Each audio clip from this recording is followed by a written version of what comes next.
ول میں جو ہے وہ میں اپنی ابھی رائے نہیں دینا چاہوں گا ڈیفینیٹلی کرن صاحبہ اس حوالے سے میری اپنی جو میرے پاس معلومات اور سب چیزیں ہیں، لیکن میں اس پہ اپنی رائے ابھی نہیں دینا چاہوں گا.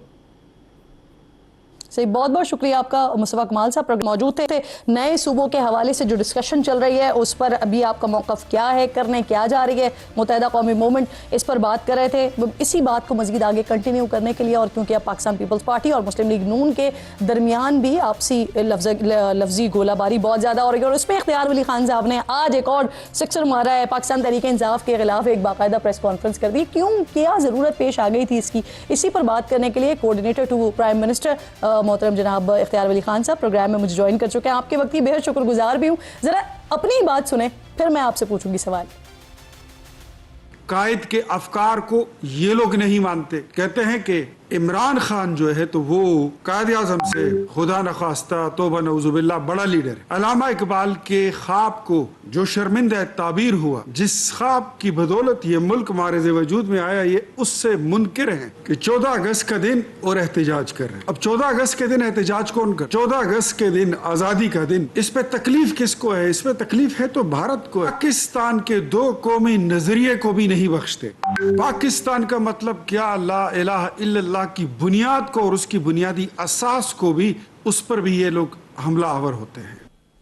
اختیار صاحب، ویسے کیا آج کی اس پریس کانفرنس کی ضرورت کیا تھی؟ کیا ڈائیورٹ کرنے کی کوشش کی ہے آپ نے؟ جو اس وقت پی ایم ایل این اور پیپلز پارٹی کے اوپر ساری توجہ ہے کہ آج اب کیا بول دیں، وہ کیا بول دیں.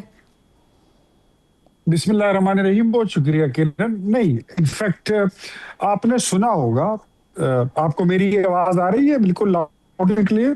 بالکل کلیئر، لاؤڈ اینڈ کلیئر. آپ نے سنا ہوگا کل ان کے پاکستان تحریک انصاف کے ہیں مولانا ہے، بنو میں کھڑے ہو کر جو اس نے باتیں کی ہے، وہ لغویات جو اس نے بولی ہیں، علامہ اقبال رحمت اللہ علیہ کے متعلق الفاظ ادا کیے ہیں کہ علامہ اقبال نے جو خواب دیکھا تھا 80 سال سے ہم اس کا عذاب بھگت رہے ہیں. مجھے یہ بتائیے کرن، یہ کیا ہے؟ کیا یہ دو قومی نظریے پر حملہ نہیں؟ اور یہ بندہ اگر بڑا بولتا ہے، اگر کوئی ایم این اے بولتا ہے تو اس کا مطلب تو یہ ہے کہ یہ ان کا منشور ہے، یہ ان کا دستور ہے، اسی پر وہ کام کر رہے ہیں، ان کا ایجنڈا ہے. یہ کوئی صرف آج کی بات نہیں ہے کہ انہوں نے علامہ اقبال رحمت اللہ علیہ کے متعلق اس طرح بات کی ہے. اس سے پہلے انہوں نے کہا خان نہیں تو پاکستان نہیں. آپ نے سنا ہوگا، nobody can deny it. ویسے اختیار صاحب، انہوں نے جو بات کہی، جس طرح سے آپ نے بتایا، یہ انتہائی قابل مذمت بات ہے، جس طرح سے آپ بتا رہے ہیں، جو بات آپ بتا رہے ہیں. لیکن سر، ان کی بات کو پوری پارٹی کا منشور کیسے ہم کہہ سکتے ہیں کہ جب ہم مرکز میں دیکھتے ہیں کہ وفاقی وزیر کی بات کو پوری جماعت اون نہیں کرتی ہے، پوری کیبنٹ اون نہیں کرتی، تو ایک شخص کی بات کو پوری پارٹی کا منشور یا پوری پارٹی کا ایجنڈا کیسے کہہ سکتے ہیں پھر؟ دیکھیں، کوئی کام جو ہے نا، ان سے تو آپ لا تعلقی کر سکتے ہیں. کسی رکن اسمبلی سے آپ لا تعلقی کا اعلان نہیں کر سکتے کہ وہ ہماری جماعت کا بندہ نہیں ہے. یہ بات کون کر رہا ہے؟ ایک لیجسلیٹر کر رہا ہے، یہ ایک قانون ساز کر رہا ہے، جو اسمبلی میں کھڑا ہو کر بات کرتا ہے، جو اسمبلی میں قوانین بنانے کے لیے آیا ہوا ہے. اب مجھے یہ بتائیے کیسے ہم ڈیفرینشیٹ کریں کہ یہ پی ٹی آئی نہیں ہے؟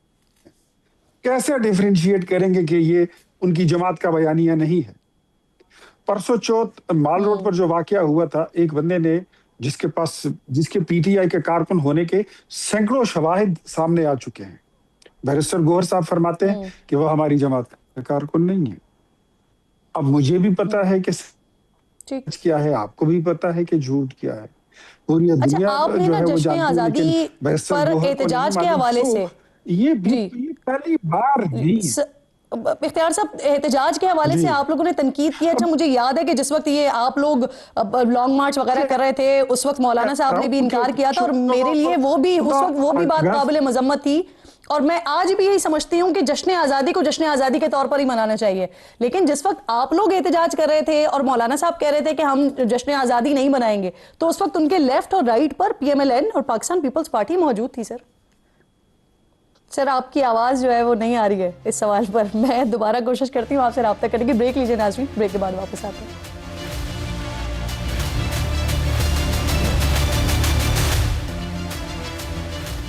Welcome back once again. جی اختیار صاحب, میں آپ سے سوال یہ چھوڑ کر گئی تھی کہ 14 اگست پر احتجاج کے حوالے سے بھی آپ نے پی ٹی آئی پر تنقید کی ہے, لیکن اس سے پہلے آپ لوگ خود بھی احتجاج کرتے رہے ہیں 14 اگست کے دوران ہی, نہ منانے کا اعلان بھی کیا انفیکٹ مولانا صاحب نے.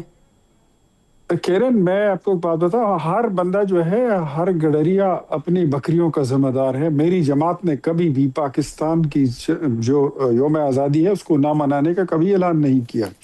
دوسرا, میں خود مناتا ہوں, ہر سال مناتا ہوں, گزشتہ 25-26 سال سے مناتا ہوں, اور ایسا کبھی کوئی سال نہیں آیا. میں نے اس سال بھی جشن آزادی منائی. میں نے مولانا صاحب کا ذکر اس لیے کیا, مجھے بھی اس چیز کا اندازہ ہے کہ اگر ان کی جماعت ہے تو وہ اس کے جواب دہ ہیں, لیکن مولانا صاحب کا تذکرہ اس وقت اس لیے کیا کیونکہ اس وقت آپ تمام جماعتوں کی وہ ترجمانی کر رہے تھے, اپوزیشن کی ترجمانی کر رہے تھے, اور جس وقت انہوں نے یہ اعلان کیا تھا کہ ہم جشن آزادی نہیں منائیں گے, اس وقت لیفٹ اور رائٹ پر پاکستان مسلم لیگ نون اور پاکستان پیپلز پارٹی کھڑی ہوئی تھی. وہ اپوزیشن کی ترجمانی کر رہے تھے, اپوزیشن کے سربراہ تھے اس وقت جب انہوں نے یہ بات کی تھی. اس وقت امامت جو تھی وہ کسی اور کی تھی, آج امام کوئی اور ہے, آج مولانا صاحب کہیں اور کھڑے ہیں, تو وہ اپنے اعمال کے خود ہی وہ جواب دے دیں تو زیادہ بہتر ہے. بٹ اگر انہوں نے کبھی اعلان کیا بھی ہو تو مسلم لیگ نون نے, میں آپ کو یہ ریکارڈ کے ساتھ اور پوری ذمہ داری کے ساتھ بتاتا ہوں کہ 180H جو ہمارا سینٹرل سیکریٹریٹ ہے, وہاں پر ہر سال باقاعدہ جشن آزادی, اگر مولانا صاحب نے کوئی بات کی ہو جوش خطابت میں تو ان کی ہر بات کی ہم ذمہ داری نہیں لیتے ہیں, وہ اپنے اعمال کے خود ذمہ. لیکن ہم نے کبھی پاکستان کی 14 اگست کی یوم آزادی کو کبھی بھی اسکپ نہیں کیا, ماں سوائے اس سال کے کہ میں اس میں خود موجود نہیں تھا, میں عمرے پر گیا ہوا تھا, لیکن میں نے وہاں جا کر پاکستان کے کونسل خانے میں جا کر میں نے جشن آزادی منائی ہے. ہم اسکپ نہیں کرتے. ہمارا عمرے کی بھی بہت بہت مبارکباد آپ کو. لیکن آپ مجھے یہ کہیے, صحیح, آپ مجھے یہ کہیے ایک اور بات بھی کہ پی ٹی آئی والے عمران خان صاحب کو قائد اعظم سے بڑا لیڈر سمجھتے ہیں. وہ مریم صاحبہ کل کہہ رہی وہ جدید پاکستان کے لیڈر ہیں, وہ نواز شریف صاحب ہیں. پاکستان پیپلز پارٹی کہتی ہے کہ جی بانی پاکستان بھٹو صاحب ہیں. تو سر یہ ذرا تینوں کی باتیں ذرا سنیں, پھر اس کے بعد میں آپ سے اس پہ سوال کرتی ہوں نا, آپ پھر جواب دیجیے گا. ہم تو اس کو بھٹو کا پاکستان ہی مانتے ہیں. جدید پاکستان کا ایک بانی ہے اور اس کا نام ہے نواز شریف. سر آپ کہہ رہے ہیں کہ پی ٹی آئی والے یہ بات کرتے ہیں کہ وہ قائد اعظم بڑے لیڈر ان کے وہ سمجھتے ہیں. میرے خیال میں مریم بی بی کی بات میں کوئی برائی بھی نہیں ہے, کوئی قباحت بھی نہیں ہے, اس میں کوئی شک نہیں ہے کہ پاکستان کا بانی جو تھا وہ قائد اعظم محمد علی جناح تھا. یہ بات تو میں نے جلسے میں بھی گلگت بلتستان کے جو ہمارا الیکشن کیمپین تھا میں نے اس میں بھی کی تھی کہ ہم نے قائد اعظم کو نہیں دیکھا تھا کہ انہوں نے پاکستان کیسے بنایا, لیکن سر بانی تو ایک ہی ہوتے ہیں. آباء اجداد سے, میں وہی کہتا ہوں, آباء اجداد سے ہم نے سنا تھا کہ انہوں نے تحریک چلائی تھی پاکستان بنانے کے لیے, لیکن ہم نے نواز شریف کو کئی بار پاکستان بچاتے ہوئے دیکھا ہے. اپنی اقتدار کو لات مار کے پاکستان کو فوقیت دی ہے اور ترجیح دی ہے. میں ان چیزوں کا وٹنس ہوں.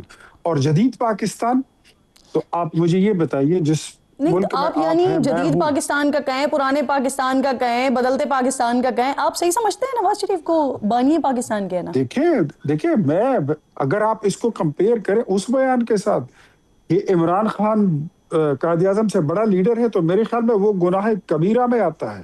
یہ جو آپ حوالہ دے رہے ہیں یہ تو صغیرہ میں بھی نہیں آتا. کیا یہاں اس ملک میں ہمیں جدید سفری سہولیات نواز شریف نے نہیں دی؟ کیا نئی بسیں انہوں نے متعارف نہیں کرائی؟ کیا روڈ انفراسٹرکچر انہوں نے نہیں دیا؟ کیا ایئرپورٹس ہمیں انہوں نے نہیں دیے؟ اے پی کی الائی جیسے انسٹیٹیوٹ سر ایک آزاد مملکت خداداد جو دی انہوں نے کر کے اس کے بعد اس میں جو کچھ کرنا, تو وہاں پر کیا یہ کوئی کمپیریزن بھی بنتا ہے کہ قائد اعظم کا مقابلہ جو ہے وہ باقی لیڈران سے کیا جائے؟ کمپیریزن بھی بنتا ہے کہیں سر؟ نہیں. Why? I don't know why you are comparing this statement with the Quaid Azam.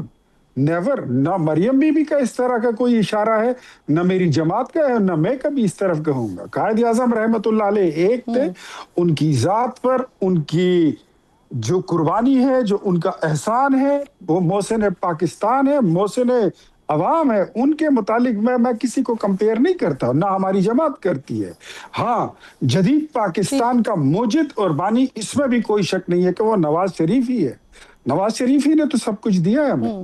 اگر نواز شریف نہ دیتے تو پھر آج ہم کہاں، میرے خیال میں پاکستان تو چلے آخری سوال ہے، مجھے بریک لینا ہے. آخری سوال مجھے بتا دیں آپ نے، کیونکہ وہ کچھ وزیر اعظم ہاؤس میں یہ بھی بتایا کہ خواتین بھی آیا جایا کرتی تھی، فلورز پر ہوا کرتی تھی، محفلیں ہوا کرتی تھیں وہاں پر. تو اب تو پچھلے 4 سال سے ماشاءاللہ وزیر اعظم صاحب شہباز شریف صاحب وہاں پر ہیں، تو اگر کوئی ایسی چیزیں ہوئی تھی تو اس کے ثبوت پیش کریں اس کے اوپر کارروائی. ثبوت پیش کرنے کی کیا بات اٹھائیے. وہ ایک خاتون ہے، اس کی ویڈیوز پڑی ہوئی ہیں، لات مار کے دروازے کھولتی تھی. خدا بخشے نعیم الحق صاحب کو، اب تو وہ اس دنیا میں نہیں رہے. تو سیکنڈ فلور تو بالکل literally that was more like a dance floor. اور یہ تو کوئی ڈھکی چھپی بات ہی نہیں ہے، یہ تو مدینہ کی ریاست کا نعرہ لگا کے پتہ نہیں دنیا کو، پاکستانی عوام کو کہاں لے جانا چاہتے تھے. وہ حریم شاہ کے ویڈیو سب کو یاد ہیں، وہ ایک الگ بات. لیکن آپ نے کہا کہ محفلیں ہوا کرتی تھی نا وہاں پر، تو سر پھر اس کے خلاف تو کوئی مقدمہ ہونا چاہیے، ثبوت ہونا چاہیے. رقص ہوا کرتا تھا، آپ یہ کہہ رہے ہیں؟ بالکل ہوا کرتا تھا وہاں پر، تو یہ چیزیں بڑی عام تھی. تو اس پہ کوئی مقدمہ ہوگا؟ ہونا تو چاہیے، لیکن سارے مقدمات میرے بس میں تھوڑی ہوتے ہیں، کیونکہ سنگین الزامات آپ نے لگائے. شراب نوشی کے بارے میں بھی آپ نے کہا، محفلوں کے بارے میں بھی آپ نے کہا، رقص بڑی معمولی باتیں ہیں وہاں پر. تو یہ تو ایسی باتیں ہیں. وہاں پر جو کچھ ہوتا رہا میرے خیال میں وہ اس سے بھی زیادہ ہے، وہ اس سے زیادہ تھا. اللہ معافی دے. ہم نے تو جب ہم نے چارج سنبھالا، ہم نے تو وزیر اعظم ہاؤس کو پہلے غسل دیا، پہلے اس کو دھویا ہے. لیکن سر آپ جیسے لوگ جب یہ بات کرتے ہیں نا، تو یہ بہت زیادہ ضروری ہو جاتا ہے کہ اس بات کے یا تو کارروائی بھی اس کے خلاف ہو، یا پھر جو ہے وہ کوئی ثبوت کچھ نہ کچھ ضرور سامنے ہونے چاہیے، کیونکہ بڑے منصبوں پر بیٹھے ہیں آپ لوگ. بہت بہت شکریہ آپ کا. جی ٹھیک، مقدمہ ہونا چاہیے نا سر، کارروائی ہونی چاہیے اگر کوئی ایسی چیز ہے تو. یہ سنگین الزامات ہیں. اختیار ولی خان صاحب پروگرام میں ساتھ موجود تھے، بہت شکریہ آپ کا. ایک چھوٹا سا بریک لے رہی ہوں ناظرین. بریک کے بعد جب واپس آتے ہیں تو ایک فلم صرف اس کے نام کی وجہ سے یا پھر اس کے کانٹینٹ کی وجہ سے سندھ حکومت کو اعتراض ہے، کیوں اعتراض ہے، اس پر بات کرتے ہیں بریک کے بعد.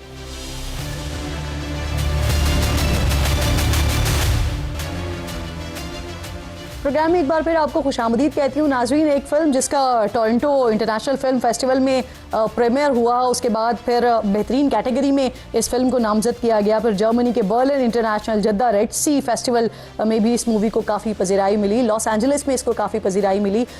یہاں مرکز میں بھی، وفاق میں بھی اجازت مل گئی ہے اس کی اسکریننگ کی، پنجاب میں بھی اس کی اسکریننگ کی اجازت مل گئی ہے. لیکن جہاں یہ مووی بنی ہے، جہاں اس کی ساری ریکارڈنگ ہوئی ہے، جہاں اس کا سارا کرو ہے، وہاں اجازت نہیں ہے. یعنی سندھ میں اس کو بین کر دیا گیا ہے. یہ اسکریننگ نہیں اس کی جا سکتی، دکھائی نہیں جا سکتی. کیوں؟ کیا ریزن ہے؟ کیا صرف اور صرف جو اس کا نام ہے، یعنی گھوسٹ اسکول، جو ہم نے بہت بہت بہت زیادہ سنا ہے، کیا صرف نام پر اعتراض ہے یا کانٹینٹ بھی کچھ ایسا ہے جس پر اعتراض ہے؟ اس پر بات کرنے کے لیے فلم کی پروڈیوسر میرے ساتھ موجود ہیں، سیماب گل. بہت شکریہ سیماب. سب سے پہلے تو مجھے یہ بتائیے کہ آپ فلم کے بارے میں جب میں دیکھ رہی تھی تو کتنا کچھ آپ کی فلم نے اچیو کیا، کہاں پر یہ فلم اس کی نمائش ہوئی، اسکریننگ ہوئی، لیکن جہاں یہ فلم بنی وہاں آپ کو روک دیا گیا، آپ نہیں دکھا سکتی. کیا ایسا کیا ہے آپ نے اپنی فلم میں جو آپ کو نہیں دکھانے دی جا رہی ہے؟ جی بہت شکریہ. میری فلم کا نام ہے گو اسکول، اور مجھے لگتا ہے کہ شاید ان کو ٹائٹل نہیں پسند آیا، اس لیے کہ پاکستان میں اور اسپیشلی سندھ میں کافی ہزاروں گو اسکولز ہیں، اور وہ اسکولز ہیں جو کچھ پیپر پہ ہیں اور اصل میں نہیں ہیں، اور کچھ ہیں جو شروع ہوئے تھے اسکولز مگر پھر ٹیچر نہیں آ رہے یا بچے نہیں پڑھائے جا رہے. تو ہمارے ہاں آپ نے اسی ایشو کو ہائی لائٹ کیا ہے مووی میں یا صرف اس کا نام ہے گو اسکول؟ تو میں نے یہ ٹرم گو اسکول لیا اور اس کو تھوڑا سا ایک کہانی بنائی ایک بچی کے وہ نظرے سے. اور وہ بچی جاتی ہے، 10 سال کی بچی ہے، اور وہ پورے اپنے گاؤں میں، اس کا صرف ایک اسکول ہوتا ہے، وہ بند ہو جاتا ہے، اور وہ گاؤں میں جاتی ہے اور ہر بندے سے پوچھتی ہے کہ کیوں بند ہوا، اور اس کو ہر بندہ مختلف جواب دیتا ہے. یہ میری کہانی ہے صرف. تو مجھے سمجھ نہیں آئی کہ ان لوگوں نے کیوں بین کیا. یہ عوام کے حق میں نہیں ہے فلم دکھانا، یہی اعتراض اٹھایا ہے. تو انہوں نے کوئی صرف لیٹر میں صرف لکھا ہوا ہے not suitable for public exhibition, اور وہ بھی انگریزی میں لکھا ہوا ہے, اور کوئی ایکسکیوز, کوئی ریزن نہیں دیا, اور ہم بھی بہت ہی کنفیوز ہو گئے ہیں, اور ہمیں نہیں پتا کہ کیوں یہ فلم بین ہو رہی ہے. اور ایک بچی کے بارے میں ہے, فیملی فرینڈلی فلم ہے, اردو لینگویج میں کتنی فیملی فرینڈلی فلمز ہیں سیریسلی, بہت کم. اور بچوں نے دیکھی اٹلی میں, جرمنی میں, لکسمبرگ میں, نیو یارک میں, اور ان کو بہت پسند آئی. 8 سال کے بچے, 10 سال کے بچے, انہوں نے بہت انٹرسٹنگ سوال کیے کہ کرپشن کیا چیز ہوتی ہے اور ہم اس کو کیسے فائٹ کر سکتے ہیں. تو پہلی بات ہمیں اپنے آپ سے سیما پوچھنا چاہیے تھوڑا کہ سا ہمارے کلیئر کیجیے گا, کیونکہ مختلف اس کے اوپر جو ہے نا آرگیومنٹس آ رہے ہیں. گوشت اسکول عموماً جو بات کی جاتی ہے, ہم عرصہ دراز اس پر بات کرتے رہے ہیں, اس کا مقصد تو یہ ہوتا ہے کہ جی اسکول بنا دیا جاتا ہے, کاغذوں میں وہ اسکولز ہوتے ہیں, لیکن اس پہ پیسہ آ رہا ہوتا ہے اور وہ بچوں تک نہیں پہنچ رہا ہوتا, یعنی بچوں تک تعلیم نہیں مل رہی ہوتی. کرپشن کی نظر وہ سارا پیسہ ہو رہا ہوتا ہے. کئی اسکولوں میں تو گدھے گھوڑے بنے ہوئے ہوتے ہیں, ہم نے یہ دیکھا ہے. تو آپ نے اسی کو ہی ایشو کو ہائی لائٹ کیا ہے یا اسٹوری کچھ اور ہے؟ جی, میری سٹوری یہی چیز ہے. گو اسکول جو ٹرم ہے نا, وہی میری کہانی میں. ایک اسکول ہوتا ہے, واحد اسکول جو بند ہو جاتا ہے گاؤں میں, تو سب لوگ ڈفرینٹ مختلف اپنے آئیڈیاز دیتے ہیں کہ کیوں بند ہوا. اور کچھ لوگ کہتے ہیں کہ اسیب زدہ ہے, کچھ لوگ کہتے ہیں ٹیچر کو جن پڑ گیا. صحیح. اچھا, یہ بھی بتائیے کہ جس وقت, کیونکہ آپ نے یہ ساری فلم شوٹ کی ہے کراچی میں, کراچی کے مضافاتی علاقوں میں, جو کہ ڈیفینیٹلی سندھ میں آتا ہے, تو جس وقت آپ شوٹنگ کر رہی تھی اس وقت آپ نے ڈیفینیٹلی اجازت بھی لی ہوگی حکام سے. ڈیورنگ شوٹنگ کسی قسم کا کوئی اعتراض نہیں اٹھایا گیا, آپ کو روکا نہیں گیا؟ نہیں, روکنے کی بات نہیں ہے. بات یہ ہے کہ ہمارے ہاں اتنے زیادہ گو اسکولز کیوں ہیں, اور ہم کیسے ٹالریٹ کر رہے ہیں کہ کروڑوں بچے اسکول نہیں جا رہے. یہ بہت امپورٹنٹ چیز ہے کہ یہ سوال میری فلم اٹھائے گی اور اٹھا رہی ہے, اور ہمیں یہ جواب ہم سب کو پوچھنا چاہیے کہ کروڑوں بچے اسکول کیوں نہیں جا رہے. تو وہ مجھے روکتے کیوں؟ ہم جو پرمیشنز لی, ہم نے ساری لیگل پرمیشنز لی. درست بات ہے, اور اگر ایک ایشو کو ہائی لائٹ کیا گیا ہے تو آئی تھنک سندھ حکومت کو بجائے اس کے افینڈ ہونے کے بجائے, بہت شکریہ آپ کا, جو سینسر بورڈ ہے ان کو افینڈ ہونے کے بجائے اس پر اجازت دینی چاہیے تاکہ اسکریننگ ہو سکے وہاں پر. بہت شکریہ آپ کا سیما افگل, پروگرام میں آپ ساتھ موجود تھیں. آخر میں بات کریں گے ناظرین, اسلام آباد میں ایف آئی اے نے آن لائن فراڈ اور مالیاتی دھوکہ دہی میں ملوث 284 غیر ملکیوں کے خلاف کیا ہے بڑا کریک ڈاؤن. اب اسلام آباد کی ایک عمارت سے گرفتار کیے گئے ہیں ان افراد کی جو اکثریت ہے وہ ویتنام کی ہے, انڈونیشیا کی ہے. پہلے انہیں جس پلازا سے گرفتار کیا گیا تھا اسے ہی سب جیل قرار دیا گیا, لیکن اب انتظامیہ نے انہیں اڈیالہ جیل منتقل کرنے کا فیصلہ کیا ہے. ڈی جی ایف آئی اے نے بتایا ہے کہ یہ جو ملزمان ہیں یہ سیاحتی یا پھر وزٹ ویزے پر پاکستان آئے ہوئے تھے. اب وزارت داخلہ نے ان تمام غیر ملکیوں کے ویزے منسوخ کر دیے ہیں اور ان تمام افراد کو 15 دن کے اندر پاکستان بدر کر دیا جائے گا. گرفتار غیر ملکی جو ملزمان ہیں یہ لڑکیوں کی جعلی شناخت یعنی ڈمی پروفائلز بناتے تھے, پاکستانی شہریوں سے رابطے کرتے تھے اور پھر مختلف آن لائن اپلیکیشنز اور لنکس کے ذریعے انویسٹمنٹ کا جھانسا دے کر شہریوں کو لوٹا جاتا تھا. گرفتار غیر ملکی افراد فحش مواد بنانے میں بھی ملوث تھے. ایف آئی اے کہہ رہا ہے کہ ان تمام افراد کے نام بلیک لسٹ اور فارنرز کنٹرول لسٹ میں ڈال دیے جائیں گے تاکہ یہ دوبارہ کبھی پاکستان کا ویزا حاصل نہیں کر سکے. لیکن سوال اب میرا یہاں پر یہ ہے کہ کیوں پاکستان میں جرم کرنے والے غیر ملکیوں کو بغیر سزا یا پھر ٹرائل کے کیا چھوڑ دیا جائے گا؟ اگر یہی جرم ویتنام میں ہوتا یا انڈونیشیا میں ہوتا اور خدا نخواستہ کوئی پاکستانی ایسا کرتا تو کیا اس کے ساتھ بھی ایسا ہی ہوتا کہ بس ملک سے نکال دیا جاتا, صرف ڈیپورٹ کر دیا جاتا, یا وہاں کے قانون کے مطابق اسے سزا دی جاتی؟ کب تک ہم خود اپنے قانون کو عزت نہیں دیں گے بھائی؟ بڑا عام سوال ہے یہ. وقت ختم ہو گیا ہے پروگرام. ناظرین سے جمعے کو ملاقات ہوگی. اپنا اور اپنے ملک کا خاص خیال رکھیے. فلسطین کو, مقبوضہ کشمیر کو اپنی دعاؤں میں یاد رکھیے. اللہ نگہبان.